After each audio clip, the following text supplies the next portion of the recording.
तो आइए हम शुरू करते हैं इस क्लास में त्रिकोणमिति के बारे में और भी बहुत कुछ जो कि पिछले वाले वीडियो में मैंने त्रिकोणमिति के बारे में बहुत कुछ नहीं लेकिन उसके डिफिनेशन को बताया था और उसके अनुपात को निकालने के लिए बताया था। पिछले क्लास में हम लोग पढ़े थे त्रिकोणमिति अनुपात निकालने के लिए त्रिकोणमिति अनुपात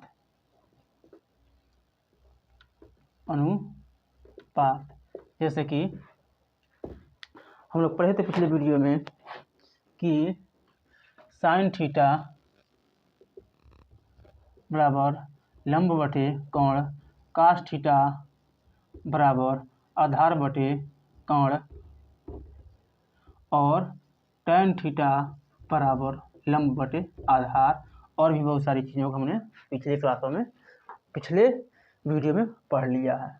अब हम यहाँ से आगे बढ़ते हैं और पढ़ते हैं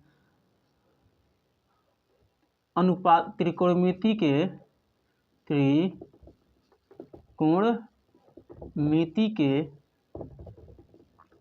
अनुपातिक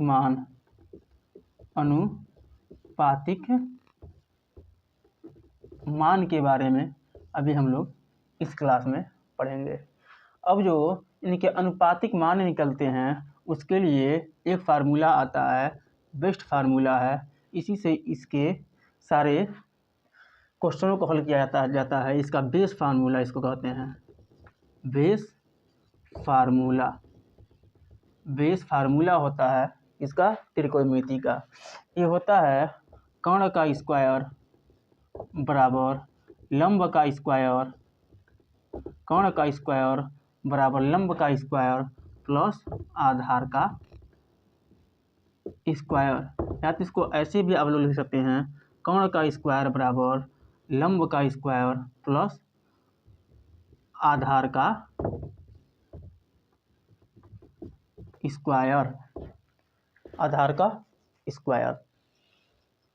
ठीक है। तो अगर मान लीजिए कि ये बेस फार्मूला है तो हम इस फार्मूले को क्या ऐसे नहीं लिख सकते हैं। अगर कोण पूछ रहा है तो ये कोण वाला फार्मूला है। ये किसका फार्मूला है? कोण वाला। ठीक ना, कोण का मान निकालने वाला ये फार्मूला है। किसका मान निकालने वाला फार्मूला है? कोण का मान निकालने वाला। ठीक ना। इसके बाद से अगर लंब न दिया हो तो लंब का जो फार्मूला निकलता है होता है लंब का स्क्वायर। ये लंब का मान निकालने वाला फार्मूला है। तो कोण का स्क्वायर माइनस आधार का स्क्वायर। ठीक है। चलिए, हमारा लंब का फार्मूला आ गया हमारे सामने और कोण का फार्मूला हमारे पास था ही था। इसके बाद से अगर हमारे पास आधार ही न दिया हो तो आधार अगर निकालना हो तो आधार का जो फार्मूला होता है ये होता है कि आधार का स्क्वायर बराबर कोण का स्क्वायर माइनस लंब का स्क्वायर। आराम से इससे हम इस फार्मूले से, ये बेस फार्मूला है, इस फार्मूले से हमने दो फार्मूले और तैयार कर लिए। इन तीनों फार्मूले से हम तीनों भुजाओं के मान को आराम से निकाल सकते हैं। वो भी बहुत ही आसानी से और बहुत ही अच्छे से हम तीनों भुजाओं के मानों को आसानी से निकाल सकते हैं। तीनों मानों को निकालने में कोई भी असुविधा नहीं होगी। अब आप लोगों के सामने हम लेके आते हैं एक क्वेश्चन को और देखिए उसको कैसे हल किया जाए। दिया है कि साइन ए प्लस का से इक्वल टू क्या होगा। पहला क्वेश्चन है, कह रहा है कि sine A plus cos A equal to क्या होगा कि टैन ए इक्वल टू 8 बटे कितना है 15, 8 बटे 15 है। अब ये कह रहा है कि साइन ए प्लस कास ए बराबर कितना होगा अगर टैन ए बराबर दिया है 8 बटे 15। तो हम लोग इसको देख कर हम लोग घबराना नहीं है। ये नहीं कि अगर ये क्वेश्चन आ गया तो कैसे चलेगा कैसे नहीं लगेगा, कुछ नहीं घबराना है। जिसका वैल्यू दिया है उसको प्यार से उठाओ और लिखो यहाँ पे tan a इक्वल टू 8/15, 8/15। अब इसको एक त्रिकोणमिति का त्रिभुज बनाओ, त्रिकोणमिति वाला एक त्रिभुज बनाओ। और इसको हमने माना है कितना, 19 डिग्री, ठीक है। अब इसको अगर मानते हैं ए और इसको मानते हैं बी, तो कितना हो जाएगा हमारा सी, ये तो कंफर्म है। अब ये इसी का मान पूछ रहा है, तो tan थीटा और कितना होता है, लंब बटे आधार। तो लंब कितना इसका है, tan थीटा कितना होता है, लंब बटे आधार, ये होता है जी बच्चे, ये होता है tan थीटा और कितना होता है, लंब बटे आधार। तो लंब की जगह पे इसमें कितना है 8, इसमें लंब कितना है 8, यहाँ पर रख दिए। आधार की जगह पे इसमें कितना है 15, इसमें आधार कौन है, ये 15, तो हमने इसका मान यहाँ पर रख दिया। अब आता है बारी हमारा कि कोण हमारा क्या होगा, क्या होगा हमारा, कोण हमारा क्या होगा। तो जो कोण का फार्मूला आता है हमारा सामने निकल के, ये वाला, इसी से हम इसको निकालते हैं। देखिए कोण निकालना है तो हम कोण वाला फार्मूला लगा रहे हैं, अगर आधार निकालना होता तो हम आधार वाला फार्मूला लगाते, और लंब निकालना होता तो हम किसका फार्मूला लगाते, लंब वाला, ठीक ना। तभी हमको निकालना है कोण, तो कोण का स्क्वायर बराबर कितना होता है, लंब का स्क्वायर प्लस आधार का स्क्वायर। तो यहाँ पे कोण का स्क्वायर जो होगा वो कितना होगा, 8 का स्क्वायर प्लस 15 का स्क्वायर। तो 8 का स्क्वायर कितना हो गया 64, और 15 का स्क्वायर कितना हो गया 225। 64 और 225 कितना आएगा 9, 8 और 289। 289 जो है के स्क्वायर का मान है, इसका मान है के स्क्वायर का, मतलब कोण के स्क्वायर का मान कितना है 289। जबकि हमको किसका मान निकालना है, सिर्फ कोण का मान निकालना है। जब सिर्फ कोण का मान निकालेंगे तो यहाँ पे के रख देंगे, और स्क्वायर के जब इधर भेजेंगे ये हो जाएगा कौड़ी में। अब इसका हम वर्गमूल निकालेंगे, तो जो इसका वर्गमूल निकल के आएगा कितना होगा 17, कितना होगा 17। यहाँ से कोण का मान कितना निकल गया 17, कितना निकला 17। अब हमारा जो क्वेश्चन था साइन ए प्लस कास ए, अब इसकी नंबर अब आई है, इसकी नंबर कब आई है कि कोण का मान जब निकल गया है तब जाके अभी इस क्वेश्चन का नंबर आया है, इसके साथ खेलने का, इसको सॉल्व करने का। तो साइन ए का जब हम मान रखेंगे तो साइन थीटा कितना होता है लंब बटे कोण, तो इसमें लंब कितना है, साइन ए पर कितना होगा लंब बटे कोण, तो लंब कितना है 8, कितना होगा 8। अगर इहो कठिन लग रहा है तो ऐसे प्यार से पहले लिख लो, साइन थीटा कितना होता है लंब बटे कोण, अब प्लस कास थीटा कितना होता है आधार बटे कोण, इतना लिख लिए प्यार से ना। अब इसमें लंब कौन है 8 है, और कोण कौन है 17 है, प्लस आधार कौन है 15 है, और कोण कितना है 17 है। अब इन दोनों को हम आपस में जोड़ लेंगे। देखिए हम डायरेक्ट इसको भी यहाँ पे लिख सकते हैं, लेकिन इस सुविधा के लिए हर बार नहीं लिखेंगे, इस सुविधा के लिए साइन ए बार कितना होगा लंब बटे कोण, कास ए बार कितना होगा आधार बटे कोण। तो लंब का मान उठा के इसमें से रख लिए और कोण का मान उठा के इसमें से रख लिए। फिर आता है किसकी बारी, आधार और कोण की। तो आधार कितना है इसमें 15, इसमें देख लीजिए आधार कितना है 15 और कोण कितना है 17, ठीक ना। आधार कितना है 15 और कोण कितना है हमारा 17, ठीक ना। तो अब इन दोनों को हम जोड़ लेते हैं, ये बीच में क्या है प्लस का चिन्ह है, तो हम दोनों को जोड़ लेते हैं। तो 8 18 और 5 15 कितना होता है, अब 15 और 8 23, और नीचे जो दोनों हर समान है तो हम उठा के प्यार से यहाँ पे रख लेंगे। कितना हो गया 23/17, ये किसका मान है साइन ए प्लस कास ए का जो मान है वो है 23/17, ये हमारा मान है, ठीक ना। तो ये पूछ रहा था कि sine A plus cos A equal to कितना होगा, तो sine A plus cos A equal to 23/17 होगा। ये दिया था tan A बराबर 8/15, तो हमने इससे क्या निकाला, देखिए tan थीटा होता है लंब बटे आधार, लंब और आधार है, कोण का मान हमको नहीं पता है। तो सबसे पहले हम कोण का मान निकालेंगे। कोण का मान निकालने के लिए हमने क्या किया, पाइथागोरस प्रमेय लगाया। ये कौन सा प्रमेय है, पाइथागोरस प्रमेय, पाइथागोरस प्रमेय। कौन सा प्रमेय है ये, पाइथागोरस प्रमेय। ये बेस फार्मूला है, ये क्या है इसका, बेस फार्मूला। इसी को कहते हैं पाइथागोरस प्रमेय, पाइथागोरस प्रमेय, ठीक ना। तो हमने पाइथागोरस प्रमेय से कोण का मान निकाल लिया। कोण का मान आया कितना, 17, हमने 17 रख दिया। फिर अब आती है क्वेश्चन की बारी, जो क्वेश्चन हमारा पूछ रहा है sin A plus cos A। अब sin A plus cos A का अगर हमको मान रखना हो तो sin A कितना होता है, sin थीटा लंब बटे कोण, sin थीटा कितना होता है, लंब बटे कोण। अब प्लस है तो प्लस, cos थीटा कितना होता है, आधार बटे कोण। तो लंब के मान कितना है 8 और कोण का मान कितना है 17, फिर आधार का मान कितना है 15 और कोण का मान कितना है 17, ठीक ना। अब क्या करेंगे, ये बीच में अगर प्लस का चिन्ह है तो हम इनको जोड़ेंगे ना, ठीक है। तो दोनों के जो हर हैं समान हैं, जब दोनों को हर समान हैं तो हम उठा के प्यार से इसको यहाँ पे रख लिए, 17 हो गया।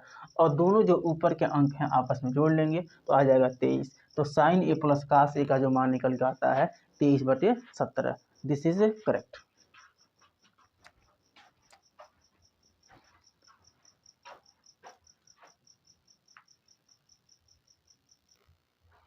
इसी क्रम में हम और आगे बढ़ते हैं और चलते हैं दूसरे क्वेश्चन पे।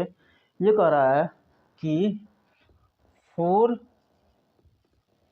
cot A बराबर 3, 4 cot A इक्वल टू कितना दिया है 3, 4 cot A इक्वल टू कितना दिया है 3। और कह रहा है कि sin A plus cos A upon sin A minus cos A का मान निकालना है। sin A plus cos A upon sin A minus cos A का मान कितना होगा, यह पूछ रहा है, ठीक है। तो अभी इस पे ध्यान देने से पहले ये हमको देखना चाहिए कि क्वेश्चन क्या है ना। ये क्वेश्चन है हमारा, बाद में हम इस पे आएंगे।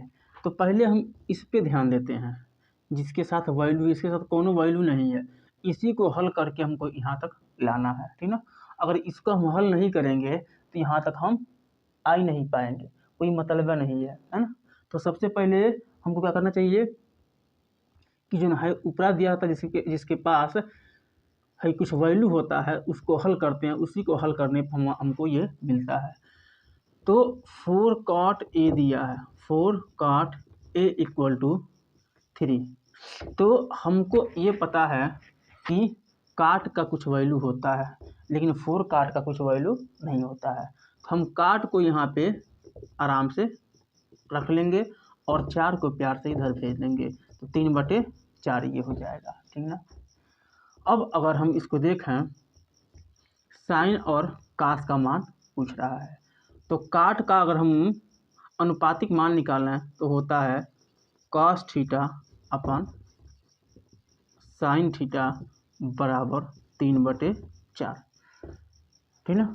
तो यहाँ से जौन कास के अगमा है 3, ये कास का मान हो जाएगा, और साइन के जौन आगे है देखो कास ऊपर है तो ऊपर वाला मान कास का, साइन नीचे है तो नीचे वाला मान किसका, साइन का। ये ट्रिक है, ये ट्रिक के द्वारा सॉल्व कर रहे हैं। बाकी अभी इसको विस्तार से भी अभी सॉल्व कर देंगे। देखो ट्रिक के द्वारा कैसे इसको सॉल्व करेंगे, कास ऊपर है तो बराबर के ऊपर कास, तो ये बटे के ऊपर कास, तो बटे के ऊपर जन 3 है वो कास का मान, बटे के नीचे साइन, तो बटे के नीचे जन 4 है वो साइन का मान हो जाएगा, ठीक ना। अब अगर इसमें रखें तो sine A plus cos A upon sign A minus काश ए बराबर कितना होगा। तो साइन ए का मान कितना है 4 प्लस काश ए का मान कितना है 3, साइन ए का मान कितना है 4 माइनस तो माइनस काश ए का मान कितना है 3, तो 4 3 कितना होता है 4 3 कितना हो जाएगा 7, 4 में 3 गया 1, मतलब कि कितना हो जाएगा वैल्यू 7।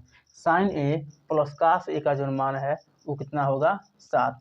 अगर इसको विस्तार से करें तो देखना कितना आता है कि दिया है 4, यहाँ से लिखना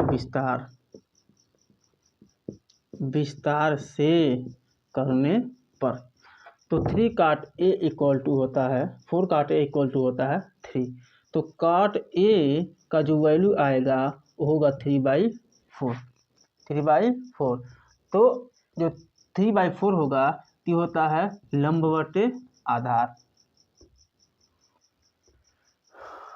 tan थीटा होता है लंब बटे आधार और काट थीटा का मान होता है आधार बटे लंब, ठीक ना। आधार बटे लंब अगर दिया तो इसको हम इस पे सेट करके चेक करें तो आधार कितना दिया है 4 और लंब कितना दिया है 3, तो है कितना होगा 5, ये ऑटोमेटिक होता है। ये 888 का एक फार्मूला है, इसको मैं बता रहा हूँ कि 888 का फार्मूला क्या कहता है और कैसे मानों को रखने के लिए कहता है। ये 3 है तो 4 है तो ये 5 आएगा, कन्फर्म है। अभी 888 का जो फार्मूला है मैं उसको आप लोगों के सामने रख रहा हूँ कि 888 के फार्मूले से बड़े से बड़े क्वेश्चन को कैसे हम सॉल्व कर सकते हैं। तो ये 3 है, लंब कितना है इसका 4, तो हमने 4 रखा, क्या आधार कितना है मेरा, इसमें देखिए इसमें आधार कितना है 3, तो हमने आधार को कितना रखा 3, लंब कितना है 4, तो हमने 4 को लंब रख दिया, तो 3 4 5, 5 कितना हो जाएगा कौन हमारा हो जाएगा। तो अब अगर हम इस वाले मान को देखें इसको, तो साइन ए का मान कितना होगा लंब बटे कौण, तो लंब बटे कौण 4/5 प्लस काश थीटा का मान आधार बटे कौण 3/5, नीचे में आएंगे सेम वही साइन ए से ए का मान 4/5, तो नीचे वाले साइन ए का मान भी 4/5, नीचे वाले काश ए का मान भी 3/5। अब क्या करते हैं इसको हल करते हैं, तो हल करने में कितना आता है 5 5 नीचे तो कितना हो जाएगा ऊपर 7 और 5 को एक बार 5 5 नीचे तो एक बार 5 और ऊपर कितना हो जाएगा 1। तेज अगर हम इसको देखें तो इसके जो नीचे है इसके नीचे वाले को काट देगा, तो कितना बच जाएगा 7/1 और 7/1 का मतलब कितना है 7, यानी इसके नीचे का हर है वो नीचे वाले के नीचे के हर के अगर बराबर है तो दोनों आपस में कट जाएंगे, तो दोनों आपस में कट जाएंगे तो ऊपर वाला अंश बच गया और नीचे वाला अंश बच गया 7/1, 7/1 बराबर 7। इससे भी वही मान निकल के हम लोगों को सामने आया जितना कि मान हमारा ट्रिक से निकल के आया। ट्रिक से थोड़ा सा आसान हो जाता है और विस्तार से करने पे थोड़ा सा कठिन लगता है कि नहीं। विस्तार से अगर ट्रिक से हम कोई चीज़ करते हैं तो बहुत तेज होता है, बहुत आसानी से होता है, लेकिन अगर यही चीज़ हम अगर विस्तार से करते हैं थोड़ा लंबा समय लगता है, लंबा समय भी लगता है और थोड़ा कठिन भी लगता है, ठीक ना। तो इसलिए हम कोई भी चीज़ हम जब करते हैं तो हम इसको विस्तार से भी करके चेक कर लेते हैं। हमको दोनों तरीका पता होना चाहिए, विस्तार वाला भी तरीका पता होना चाहिए और विस्तार वाला तरीका भी पता होना चाहिए और ट्रिक भी पता होना चाहिए। ट्रिक पता हो रहेगी तो हमको चल जाएगा पता हाँ इतना आंसर है, तो हम विस्तार से आराम से उसको कर लेंगे। इसके बाद से चलिए आप लोगों के सामने रखते हैं एक तीसरा क्वेश्चन इसका। ये पूछ रहा है कि त्रिभुज BAC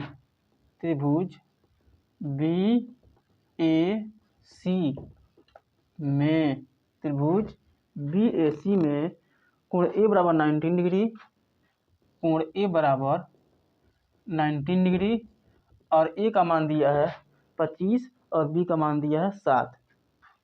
A का मान दिया है 25 सेंटीमीटर और B का मान दिया है 7 सेंटीमीटर।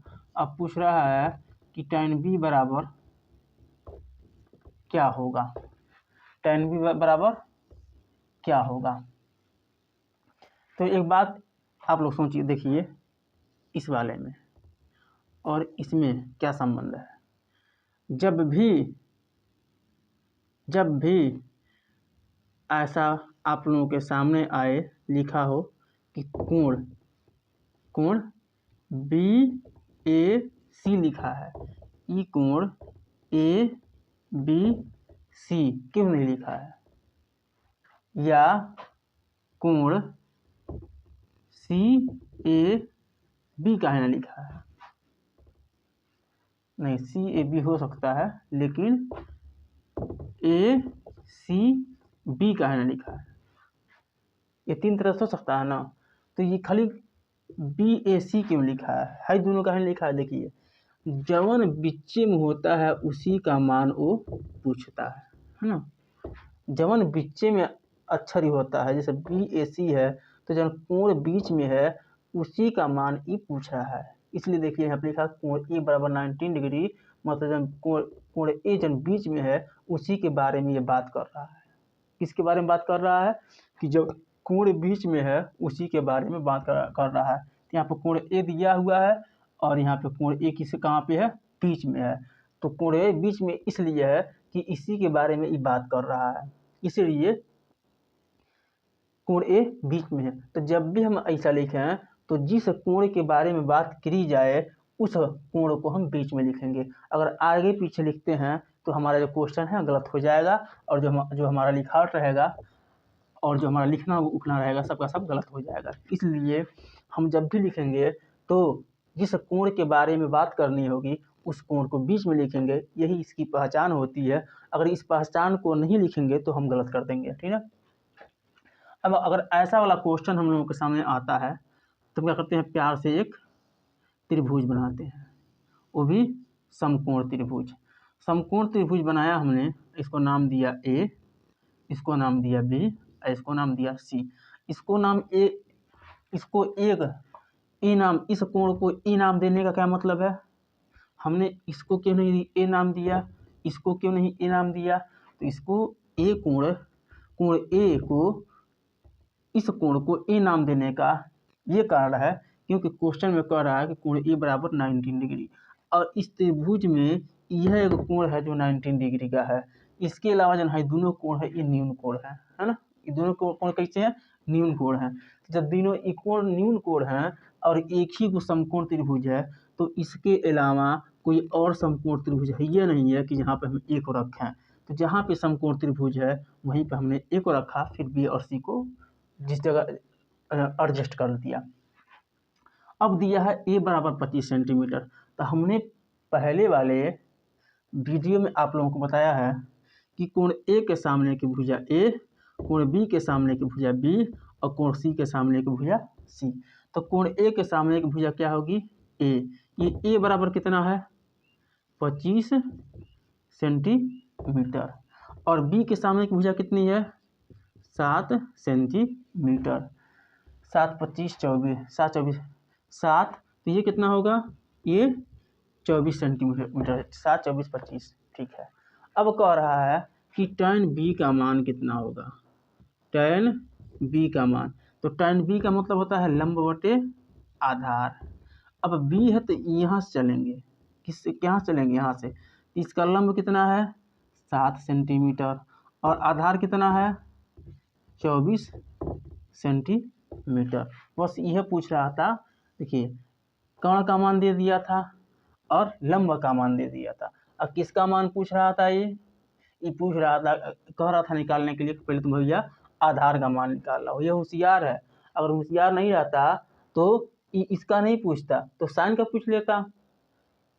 नहीं, साइन का पूछ, साइन का पूछ लेता, लंब बटे कोण था। ये पूछा tan का, कहीं पहले तुम आधार निकालो, आधार निकाल के तब जाके इसको सॉल्व करो।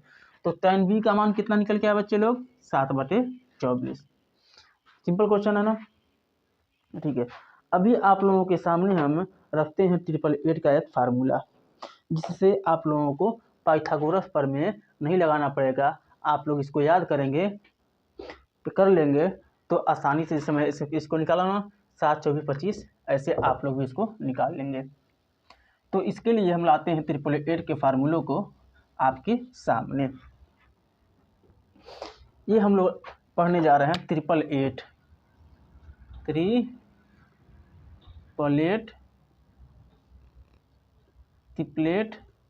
का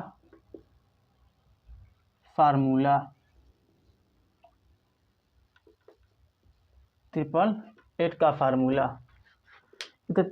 जो होता है ये कहता है कि अगर लंब, आधार और कोण की बात की जाए तो अगर लंब 3 है, आधार 4 है तो कोण कितना होगा 5। तो इसको हम लोग याद कर सकते हैं 3 4 5 से। फिर अगर 5 है, ये लंब अगर 5 है तो आधार कितना होगा 12, आई कितना होगा 13। कितना होगा 5 12 13।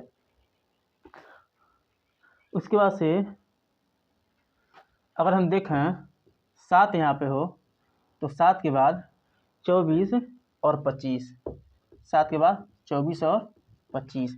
उसके बाद से अगर 8 की बात की जाए तो अगर लंब 8 हो तो आधार कितना होता है 15 और 17, 15 और 17, ठीक ना। 8 15 17।